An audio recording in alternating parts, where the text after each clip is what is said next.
for the most part, we're just gonna call this the web pole, or the Weber, the Webster, or dust broom. We will actually use a dust pesticide and put a little bit, just apply a little bit onto the broom. And that way, whenever we're sweeping webs off of a house, we're hitting those specific areas where spiders are going to be building those webs, and that pushes that dust pesticide into those cracks and crevices to kill any spiders that are hiding.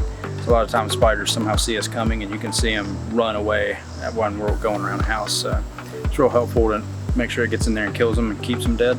They'll find eaves, downspouts, light fixtures, windows, doors, places like that, and that's where they'll build their webs, anywhere they can get a quick meal. This is one piece of equipment we're going to use at every single location. You know, any normal job that we're doing during the day, we're going to definitely need this.